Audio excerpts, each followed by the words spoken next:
नमस्कार, मैं हूं दीपाली राणा और बाजार के स्पेशल शो वीकली टॉपिक्स में आप सभी का स्वागत है। और इस शो में हम आपको बताएंगे कि आने वाले हफ्ते के लिए क्या रणनीति आपकी होनी चाहिए, कैसा मार्केट रह सकता है, कौन से वो स्पेसिफिक बेहतरीन स्टॉक्स है जहां पर आप मुनाफा कमा सकते हैं या अपनी स्ट्रैटेजीज बना सकते हैं, किन स्टॉक्स में कर सकते हैं निवेश, इन सब पर हम बातचीत करेंगे।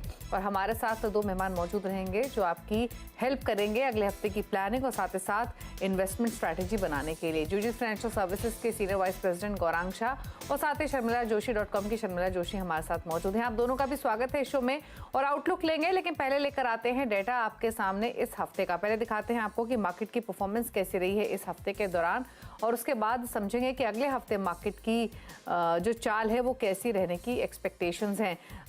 ये सेक्टर स्पेसिफिक मूव्स आपके सामने हैं जहां पर रियल्टी ने एक आउट परफॉर्मेंस दिखाई है, लेकिन सेक्टर्स पर जाने से पहले इंडाइसेस को देख लेते हैं। ये एक छोटा हफ्ता था, लेकिन उसके बावजूद भी इस हफ्ते हमने पॉजिटिव और इनफैक्ट डिसेंट मूव्स के साथ क्लोजिंग आते हुए देखी। सेंसेक्स निफ्टी दोनों ही 1 से 1.5% की बढ़त के साथ बंद हुए। साथ ही इस बार मिड कैप्स ने एक आउट परफॉर्मेंस दिखाई, 2.5% की बढ़त यहाँ रही। निफ्टी मिड कैप ऑल्दो सबसे ज़्यादा बढ़ने वाला इंडेक्स रहा, लेकिन निफ्टी बैंक में हमने थोड़ी सी लेगार्डनेस ही देखी, 0.5% की कमजोरी के साथ यहाँ पर क्लोजिंग हुई। अब फटाफट से लेकर आते हैं आपके सामने इंडेक्स। तो आउट परफॉर्मेंस कहाँ देखी? आईटी तो इनफैक्ट पिछले 2 दिनों में काफ़ी स्ट्रॉन्ग मूवर रहा है और आईटी के अलावा रियल्टी, ऑटो, यहाँ पर भी 4% तक के रिटर्न्स हमने इस हफ्ते आते हुए देखे। मेटल कंजम्पशन में भी 2-2.5% तक के अप मूव्स रहे हैं। तो ये तो रहा चढ़ने वाले सेक्टर्स का हाल। स्टॉक्स लेकर आते हैं तो आप देखिए जो ऑटो स्टॉक्स है इसमें आयशर मोटर्स, हीरो मोटोकॉर्प की काफ़ी स्ट्रॉन्ग परफॉर्मेंस रही।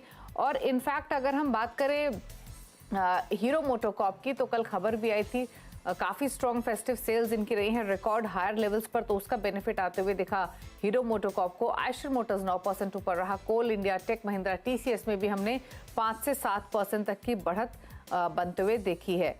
तो ये तो रहा स्टॉक्स का हाल जो तेजी की तरफ थे। अब दिखाते हैं वो पॉकेट्स जो कि कमजोरी के साथ रहे इस बार। तो आज इनफैक्ट जो लूजिंग साइड पर थे वो बैंक्स और फाइनेंशियल स्पेस के शेयर्स थे और इसीलिए नेगेटिव साइड पर इस हफ्ते के दौरान रहे हैं। इसमें स्पेसिफिकली अगर आप देखेंगे तो axis bank, Bajaj finance, SBI, ICICI bank 3-3.5% की गिरावट के साथ ये बंद हुए हैं आज के कारोबार में। तो यहाँ पर थोड़ा सा प्रेशर आज के सेशन में ही नहीं, इस पूरे हफ्ते हमने नेगेटिव साइड पर ही क्लोजिंग आते हुए देखी है। तो ये रहे गिरने वाले स्टॉक्स का हाल। तो ओवरऑल अगर आप देखें तो रियल्टी, आईटी, ऑटो यहाँ पर बायस काफ़ी अच्छा रहा इस हफ्ते के दौरान। लेकिन चलिए अब समझते हैं कि अगले हफ्ते मार्केट कैसा रह सकता है। हमने जो स्ट्रेंथ बनते हुए देखी है इस हफ्ते वो कितनी सस्टेनेबल लग रही है। गौरांग बताइए पहले तो आपके क्या रिकमेंडेशंस हैं मार्केट मूवमेंट के हिसाब से अगले एक हफ्ते के लिए, कैसा लग रहा है बाजार इन स्तरों से? धन्यवाद दीपाली, आपका इस मंच पर आमंत्रित करने के लिए और आप सभी को शुभ संध्या हमारे तरफ से। तो एक दायरे में था बाजार और ज्यादा दिन नहीं हुए दीपाली जब हमने 19,000 के नीचे के भी स्तर देखे थे, 18,850-60 के आसपास। वहां से लेकर के कल की सर्वोच्च ऊंचाई जो हमने देखी वो 19,865 के आसपास, यानी कि कमबन 1000 पॉइंट का दायरा हमने कुछ ही दिनों में तय कर लिया। और पिछले 2 दिनों में यानी कि कल और परसों अच्छे ऊपर के तरफ के दायरे देखे। आज शुरुआत थोड़ी बहुत असमंजस परिस्थिति से हुई, फिर बाजार ने अपनी परिस्थिति संभाली, लेकिन बंद होते होते थोड़ी बहुत गिरावट के साथ हमने बंद दिया है। शुक्रवार का दिन था इसलिए ज्यादा उम्मीद भी नहीं रखनी चाहिए थी। तो आकलन ये कहता है कि जब तक 19,850 के पार जा करके हम निफ्टी स्पॉट की मैं बात कर रहा हूँ दीपाली, इसके पार जाकर के अगर हम बंद नहीं देते तो शायद थोड़े बहुत दायरे बंद कारोबार हो, ऐसा अनुमान है। नीचे के तरफ अगर आप हमें कल परसों की और आज का जो कारोबार हुआ है उसको ध्यान में रखते हुए 19,500 के नीचे जाना थोड़ा बहुत मेरे ख्याल से मुश्किल लग रहा है, जिस प्रकार से रिकवरी हमने देखी है। तो एक दायरे में रहेगा बाजार 19,500 नीचे की तरफ शायद, और 19,800 850 ऊपर में ये करीबन 200-250 पॉइंट का दायरा है। लेकिन हम ये भी मानते हैं दीपाली के खबरों के आधार पर स्टॉक स्पेसिफिक आपको हरकत ज्यादा होती हुई नजर आएगी। अच्छा गौरांग, ये तो आपने ओवरऑल एक ब्रॉडर आउटलुक दिया, लेकिन अगर हम बात करें सेक्टर स्पेसिफिक, तो क्या आपको लगता है कि फोकस आईटी, ऑटो इन्हीं पॉकेट्स पे रहेगा? क्योंकि ये हफ्ते तो हमने आईटी हुआ, ऑटो हुआ, रियल्टी हुआ, एनर्जी पैक में हमने सिंस नवंबर स्टार्टिंग काफी एक्शन आते हुए देखा है। तो क्या व्यू है आपका ओवरऑल सेक्टर स्पेसिफिक मूव्स के हिसाब से? तो मेरा मानना ये है, कहता है कि ऑटो और आईटी में तो आप देखेंगे तो आज भी करीबन 2.5% के ऊपर IT index, Nifty IT index ऊपर था। और कल परसों भी हमने काफी मजबूती देखी थी। आईटी और ऑटो तो मेरे ख्याल से अच्छा करेगा ही, लेकिन उसके साथ साथ हमें लग रहा है कि आज जिस क्षेत्र की पिटाई हुई है, आरबीआई ने जो नियमों में बदलाव किया है, वित्तीय क्षेत्र की मैं बात कर रहा हूं दीपाली, वहां पर मेरे ख्याल से थोड़ी बहुत खरीदारी आ सकती है सोमवार से। क्योंकि एक नीजक रिएक्शन था मेरे ख्याल से, और बाजार हमेशा, मुझे ऐसा लगता है कि ओवर रिएक्ट करता है। अगर बुरी खबर आती है तो, और अच्छी खबर आती है तो उतना ही उसी तरीके से ओवर है। तो ये जो खबर आई है इतनी नकारात्मक नहीं है जिस प्रकार से आज पिटाई हुई है। अगर आप निफ्टी बैंक भी देखें तो मेरे ख्याल से 500 पॉइंट के आसपास की गिरावट हमने देखी थी। तो आईटी को, ऑटो को छोड़ करके वित्तीय क्षेत्र यानी कि बैंकिंग में शायद अगले हफ्ते खरीदारी आए, ऐसा हमें लग रहा है। उसके साथ साथ रियल एस्टेट और सीमेंट, ये भी मेरे ख्याल से थोड़ा बहुत स्पॉटलाइट में रहेगा अगले हफ्ते। ओके, तो ये है आपके लिए एक आउटलुक गौरांग जी की तरफ से। शर्मिला जी का भी आउटलुक ले लेते हैं। शर्मिला, आपको भी लगता है रेंज बाउंड मार्केट ही रहेगा अगले हफ्ते, और साथ ही कुछ स्पेसिफिक पॉकेट्स जहां पर आपकी नजरें होंगी? बिल्कुल, I think I don't think कि रेंज बाउंड रहेगा। मुझे लगता है कि काफी अच्छा ही रहेगा मार्केट, सिंपली बिकॉज मुझे लगता है कि जो हमने ये जो मार्केट ऊपर गया है उसके पीछे जो यूएस में कमेंट्री आई है, उस वजह से मार्केट ऊपर गया है। और अगर आप एफआई नंबर्स देखें पिछले 2-3 दिनों से, तो वो लगातार पॉजिटिव आने लगे हैं। डीआईएस खैर वही सपोर्ट कर रहे थे मार्केट को अभी तक, लेकिन अभी एफआई नंबर्स भी पॉजिटिव आने लगे हैं। तो मुझे लगता है कि ये ट्रेंड कंटिन्यू हो सकता है, क्योंकि ये एक बड़ा ओवरहैंग था मार्केट पर। तो मुझे लगता है कि वो कंटिन्यू हो सकता है। आज अगर मार्केट थोड़ा बहुत ऐसा संभला हुआ अगर हमें दिखता है, तो that is really been because जिस तरह से आरबीआई ने कल मूव किया अनसिक्योर्ड लोन्स पर, तो उसको अगर आप निकाले, बैंकिंग अगर आप मार्केट देखें, मार्केट काफी ठीक ही था। So I would actually expect markets to continue going up. Okay, चलिए, तो ये तो बात हुई एक आउटलुक की, और सेक्टर स्पेसिफिक कहां पर रुझान रह सकता है उसके बारे में आपको राय मिली। लेकिन अब बात कर लेते हैं स्टॉक्स की और इन्वेस्टमेंट स्ट्रैटेजीज की। तो गौरांग जी से शुरुआत करते हैं। कुछ बेहतरीन इन्वेस्टमेंट आइडियाज हमारे दोनों ही गेस्ट ने आपके लिए आइडेंटिफाई किए हैं। बताइए गौरांग जी, पहला स्टॉक कौन सा आपने पिक किया है? क्या टारगेट्स आप देख रहे हैं? क्या इन्वेस्टमेंट राशनल आपकी तरफ से रहेगा? तो हमारी सोच विचारधारा जो हमने टिप्पणी करी है उसी पर मजबूत और सक्षम है दीपाली। और वित्तीय क्षेत्र से हमने हमारे भारत देश की और सरकारी bank state bank of India को पसंद किया है। पिकवाली आई, नतीजों के बाद भी थोड़ा हावीपन रहा, लेकिन हमारी सोच और विचारधारा ये कहती है, पहले तो दीपाली खरीदारी की राय काफी समय से है स्टेट बैंक ऑफ इंडिया पर, और 550 यानी कि 550 के नीचे के दायरे स्टेट बैंक ऑफ इंडिया में हमें काफी सीमित लग रहे हैं। और जो पहली तिमाही के नतीजे देखे थे उसके पश्चात हमने लक्ष्य 680 का किया था। दूसरी तिमाही नतीजे जो हमने देखे उसके पश्चात लक्ष्य ऊपर की तरफ साधे हमने, और 720 तक के लक्ष्य निर्धारित किए हैं। और हमें लग रहा है कि रिस्क रिवॉर्ड काफी फेवरेबल है स्टेट बैंक ऑफ इंडिया में। तो पहला विकल्प स्टेट बैंक ऑफ इंडिया से खरीदारी की राय, 720 का लक्ष्य। ये राय हम बुनियादी तर्क के आधार पर दे रहे, तो लंबी अवधि की समय सीमा होना आवश्यक है। ओके, तो ये लॉन्ग टर्म इन्वेस्टमेंट स्ट्रैटेजी आपको सजेस्ट की जा रही है, ये कोई ट्रेडिंग या हफ्ते भर की पिक नहीं है, तो उसी हिसाब से यहाँ पर आप पोजीशन लें। एसबीआई खरीदने की सलाह, 720 के लक्ष्य रहेंगे गौरांग जी की तरफ से। शर्मिला जी से पूछ लेते हैं उनका पहला रिकमेंडेशन क्या रहेगा। बताइए शर्मिला जी, कौन सा स्टॉक आइडेंटिफाई किया है आपने? तो आज ये हफ्ते का जो सेक्टर काफी गेन किया है आईटी, तो मेरे हिसाब से ये सेक्टर कम से कम जनवरी तक हम इसी तरह से मेरी उम्मीद है कि इसी तरह से बजिंग रह सकता है।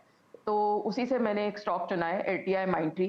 ओवरऑल अगर आप स्टॉक देखें, परफॉर्मेंस काफ़ी अच्छा रहा है, रिजल्ट्स काफ़ी ठीक रहे हैं। ये उम्मीद है कि आगे चलकर उनके जो उन्होंने ऑलरेडी डील्स किए उसमें रैंप अप हो सकता है। बाकी ऑर्डर पाइपलाइन भी ठीक लग रहा है। तो ऑल थिंग्स पुट टुगेदर मुझे लगता है कि अगर एक मिड कैप आईटी में जो 4-5 नाम मुझे पसंद जो स्टॉक्स पसंद आते हैं, उनमें एक एलटीआई माइंडट्री है। तो एलटीआई माइंडट्री पर एक buying recommendation long term of course with the target of 6000। Okay, तो LNTI माइंडट्री खरीदारी की ही सलाह है और यहाँ पर ऑलरेडी काफ़ी स्ट्रॉन्ग परफॉर्मर ये रहा है पिछले 1 साल में, लेकिन यहाँ से पोटेंशियल अपसाइड 6000 के लाइकली टारगेट्स के लिए आप इन्वेस्टमेंट की स्ट्रैटेजी बनाकर चल सकते हैं इस स्टॉक पर। तो एक आपको आईटी स्पेस से स्टॉक मिला है, एक बैंकिंग स्पेस से गौरांग जी की तरफ से। गौरांग जी से दूसरा स्टॉक पूछ लेते हैं, कौन सा रहेगा? बताइए दूसरा इन्वेस्टमेंट आइडिया गौरांग जी क्या होगा आपकी तरफ से? तो चर्चा में रहा क्षेत्र है ऑटो सेक्टर, लेकिन जिस कंपनी की हम बात करें उसका जिक्र जो है दीपाली, वो बहुत कम उमन होता है। हम बात करें ओलेक्ट्रा ग्रीन टेक की। ये कंपनी ईवी बसेस बनाती है, कमर्शियल बसेस बनाती है, और इसके अलावा ये कंपनी कंपोजिट पॉलीमर इंसुलेटर्स भी बनाती है। और जो राज्य परिवहन है वहां से इनको काफी बड़े ऑर्डर्स मिल चुके हैं। मिसाल के तौर पर मुंबई शहर में बीएसटी जो परिवहन है, with in the city transportation करती है, उन्होंने बड़ा ऑर्डर दिया हुआ है। उनकी बसेस हम रास्ते पर ऑलरेडी देख रहे हैं। बाकी अन्य राज्यों से भी इनको ऑर्डर मिलने की पूरी संभावना है। नतीजों के आधार पर थोड़ी बहुत अनुमान जो था उससे थोड़े बहुत नीचे आए थे, लेकिन बड़ी निराशा नहीं है। यहाँ पर खरीदारी की राह है, ये भी बुनियादी तर्क के आधार पर है दीपाली। और अगर लक्ष्य अगर आप हमें पूछते हैं लंबी अवधि के लिए, तो 1350 का लक्ष्य निर्धारित किया है ओलेक्ट्रा ग्रीन टेक के।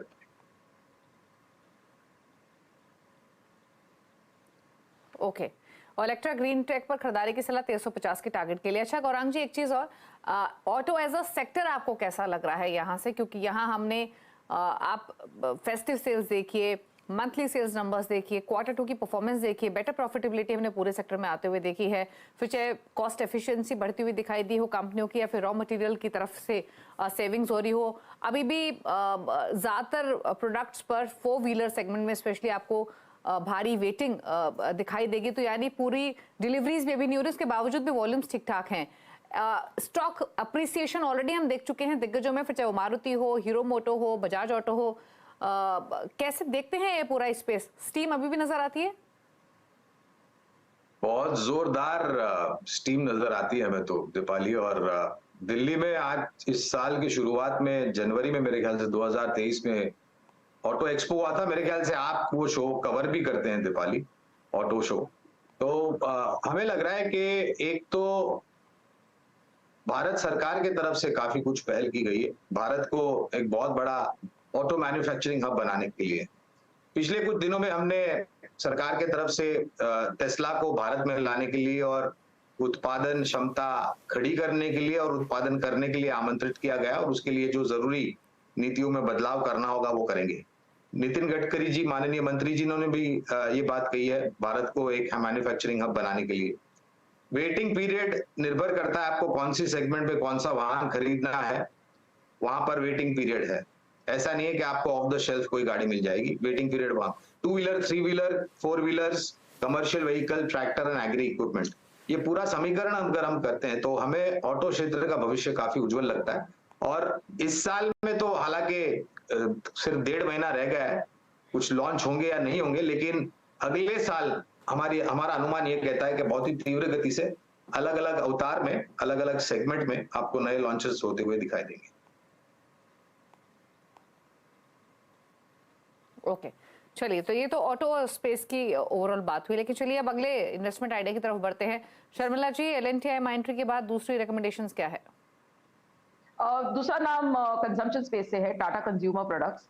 अगर आप इस कंपनी को देखें और जिस तरह से लगातार इसमें हमने ग्रोथ देखी है, तो मुझे लगता है कि आगे चलकर भी इसी तरह से हम ग्रोथ देखते रहेंगे। उनका अगर आप इंडिया का फूड बिजनेस देखें तो उसमें काफी अच्छी रेवेन्यू ग्रोथ उन्होंने इस क्वार्टर भी देखी, और इंटरनेशनल बिजनेस में उनके एक्चुअली मार्जिन इंप्रूव हुए, जो काफी अच्छी बात है। और जो उनके अलग अलग ब्रांड्स है, वो थोड़ा अपना स्ट्रक्चर भी सिंप्लीफाई कर रहे हैं, उनको अपने साथ जो होली ओन्ड उनकी सब्सिडियरीज थी, टाटा संपन्न, नरिश्को एक्सेट्रा, उनको उनके साथ मर्ज कर रहे हैं। और ओवरऑल जिस तरह का उनका जो एक एड्रेसेबल मार्केट है, उसको वो और जो ब्रांड्स वो अक्वायर कर रहे हैं और जो उनकी स्ट्रैटेजी है, उस वो मार्केट साइज को अपने बढ़ा रहे हैं, जो एक अपने में बहुत अच्छी स्ट्रैटेजी है। तो I think all things consider, जिस तरह से कॉफी बिजनेस है, खास करके स्टारबक्स का मेंशन मैं इसमें करना चाहूंगी कि जिस तरह की यहाँ पर उन्होंने ग्रोथ देखी है, इंडिया फूड बिजनेस में ग्रोथ देखी है, इंटरनेशनल ऑपरेशंस में मार्जिन प्रॉफिटेबिलिटी इंप्रूव हुई है। इन सब चीजों को देखकर मुझे लगता है कि इस स्टॉक को खरीदा जा सकता है। My targets would be 1100। Okay, तो 1100 के टारगेट्स के लिए खरीदारी की सलाह है। टाटा कंज्यूमर प्रोडक्ट्स में 1100 के लक्ष्य के साथ खरीदारी कर सकते हैं। 900 प्लस के मौजूदा लेवल्स पर ये स्टॉक ट्रेड करते हुए आपको दिखाई देगा। तो ये रहा दूसरा idea, Tata consumer products. L&T माइंट्री के बाद शर्मिला की तरफ से। अच्छा गौरांग जी, इलेक्ट्रा ग्रीन टेक हो गया, ये आपने एक स्मॉल मिड कैप कैटेगरी का स्टॉक पिक किया, एक लार्ज कैप। अब जो तीसरा रिकमेंडेशन है वो किस स्पेस से है, कौन सा स्टॉक आपने निकाला है? ये भी एक दिग्गज है, दीपाली, और कैपिटल गुड्स इंजीनियरिंग क्षेत्र, और नतीजे बहुत ही शानदार। इनकी ऑर्डर बुक अगर आप देखेंगे तो आपकी आंखें चकाचौंध हो जाएगी। मैं बात कर रहा हूं लार्सन एंड टुब्रो, L&T की। 7 दशकों से ज्यादा भारत में स्थापित ये कंपनी भिन्न विभिन्न कारोबार में ये कामकाज करती हैं। चौतरफा योगदान बैलेंस शीट पर आता है, और जो निजी कंपनियों का केपेक्स है दीपाली, हमें उसको देखते हुए लगता है कि इनकी ऑर्डर बुक यहां से और भी बढ़ेगी। और मात्र केवल सिर्फ ऑर्डर बुक बड़ी है इसके लिए नहीं, लेकिन इनका जो अनुभव है, इनकी जो एक्सपर्टी है, इनके पास जो टेक्नोलॉजी है, मैन पावर, मशीनरी, आप सभी समीकरण अगर आप देखते हैं तो हमें लग रहा है कि एक बहुत बेहतरीन स्टॉक है। और मेरे ख्याल से, तो शायद मैं गलत हो सकता हूं, ये सबसे इन्वेस्टर फ्रेंडली भी है। ये क्यों मैं बता रहा हूं आपको दीपाली, क्योंकि समय अनुसार जब भी बोनस देने का टाइम आता है तो कभी कभी 1 पे 1 बोनस या फिर 2 पे 1 बोनस, और एक्स बोनस प्राइस एडजस्टमेंट होने के बाद कुछ समय में इस शेयर के दाम फिर से कम बोनस पे आ जाते हैं। तो एक अनुमान लगा सकते हैं आप कि किस प्रकार की वैल्यू या वेल्थ क्रिएट करती है ये कंपनी। डिफेंस को लेकर के भी काफी बड़ा योगदान ये कंपनी ने कैपेसिटी दक्षिण भारत में खड़ी की है। टर्न की projects, hydrocarbon, infrastructure, complex engineering projects, किसी भी मापदंड में आप देख लीजिए।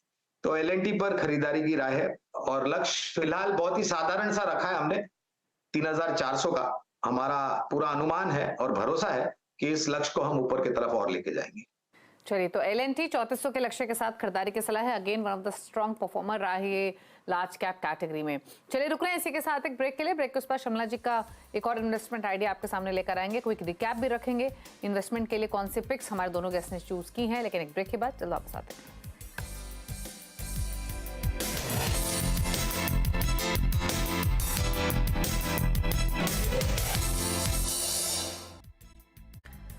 आप देख रहे हैं वीकली टॉप पिक्स। हमारे साथ हैं गौरांग शाह और शर्मिला जोशी, और हम जान रहे हैं उन दोनों ही एक्सपर्ट्स की तरफ से कुछ चुनिंदा investment ideas long term purpose के हिसाब से। ऑल्दो हमने मार्केट पर भी आउटलुक समझा हमारे दोनों ही मेहमानों से, और मार्केट पॉजिटिव साइड पर ही रहने की एक्सपेक्टेशंस हैं। फोकस रहेगा अगेन बैंक्स पर, आईटी स्पेस पर, यहाँ पर रुझान रहेगा। रियल्टी पॉकेट, ऑटो पॉकेट, यहाँ पर काफी अच्छी परफॉर्मेंस हमने पिछले हफ्ते भी आते हुए देखी है। लेकिन अब पूछते हैं एक और इन्वेस्टमेंट आइडिया शर्मिला की तरफ से। शर्मिला जी, L&T माइंट्री की आपने बातचीत की, टाटा कंज्यूमर प्रोडक्ट्स, तीसरी रिकमेंडेशन क्या है? तीसरी रिकमेंडेशन होगी रियल एस्टेट से। जैसे अभी आप जिक्र कर रहे थे, ये एक टॉप परफॉर्मिंग सेक्टर रहा है काफी, आई थिंक पिछले 3-4 हफ्तों से। और मुझे लगता है कि बहुत लंबे समय के बाद में भी एक लंबा समय रहा है जहां पर रियल एस्टेट प्राइसेस में हमने, यानी जो जब हम घर खरीदने जाते हैं तो अप्रिसिएशन नहीं देखा है। तो एक तरह से हम कह सकते हैं कि अगर आपका प्राइस अप्रिशिएट नहीं होता है तो यानी मार्केट एक सबड्यूड ही रहा है। लेकिन अगर आप पिछले एक 6 महीने 8 महीने का डेटा देखें तो आप देखेंगे कि जो प्रीमियम रियल एस्टेट प्रोजेक्ट्स है उनके लिए ऑलमोस्ट लाइन लगती है टू प्री बुक। तो उसी कैटेगरी से एक स्टॉक है प्रेस्टीज एस्टेट्स। ये south based real estate company रही है, लेकिन अभी ये अलग दूसरे ज्योग्राफीज में उनका प्रेजेंस बढ़ा रही है। और अगर आप प्री सेल्स उनके देखेंगे तो बहुत बेहतर आए हैं इस पिछले क्वार्टर, और 5 नए प्रोजेक्ट्स उन्होंने अनाउंस किए हैं। और उन प्रोजेक्ट्स में भी आई थिंक जो मुझे चीज अच्छी लगती है, जो मिक्स है विद अफोर्डेबल और in good locations, premium products, सबका एक अच्छा मिक्स है। तो आगे चलकर मुझे लगता है कि रियल एस्टेट में ये एक ऐसा स्टॉक है जो आपको अच्छे रिटर्न्स दे सकता है। So buy recommendation in this with a target of 980। तो प्रेस्टीज एस्टेट एक और रिकमेंडेशन जहां पर 980 के लक्ष्य के साथ खरीदारी की सलाह है। रियल एस्टेट पैक में तो हमने काफ़ी अच्छी वाइब्रेंसी आते हुए भी देखी है। अगर हम इस पूरे हफ्ते की बात करें और या फिर स्पेशली इस बारी की Q2 अर्निंग्स ही क्यों ना देखें। अच्छा शर्मिला जी, एक आउटलुक आपका बैंक्स पर, क्विक व्यू बैंक्स, साथ ही साथ NBFCs, क्योंकि आज ये 2-3 पॉकेट्स ही थी जहां पर सबसे ज्यादा फोकस था। एक तरफ बैंक्स, दूसरी तरफ NBFCs। ऐसे रिपोर्ट्स भी रही कि शायद अब जो फ्लोज हैं वो इंश्योरेंस स्पेस की तरफ जाते हुए दिखाई देंगे। तो हमने काफी वाइब्रेंसी इंश्योरेंस स्पेस में देखी, और अगर आप पिछले 1 साल की परफॉर्मेंस देखें तो इंश्योरेंस एक ऐसी पॉकेट रही है जो कि नहीं चली है। कैसे देखती हैं आप इन तीनों ही स्पेस को? एक्चुअली मुझे बैंक्स हो, NBFCs हो या इंश्योरेंस हो, तीनों सेक्टर्स काफी पसंद है। इंश्योरेंस सेक्टर थोड़ा सबड्यूड रहा है, आई थिंक पोस्ट कोविड में उनके लिए थोड़ी दिक्कतें रही, लेकिन उसके बाद भी हमने उस तरह की रिकवरी नहीं देखी है। तो इंश्योरेंस स्पेस में जो लाइफ इंश्योरेंस प्रोडक्ट्स है, मुझे लगता है कि जैसे हम फाइनेंशियल मार्केट्स की बात करते हैं, वैसे ही मुझे लगता है कि अगर आप इंडिया का पॉपुलेशन देखें और कितने लोग लाइफ इंश्योरेंस खरीदते हैं और कितना मार्केट ग्रो कर सकता है, तो इंश्योरेंस के लिए बहुत अच्छी ग्रोथ है। आगे चलकर आपको थोड़ा लॉन्ग टर्म का नजरिया रखना पड़ेगा।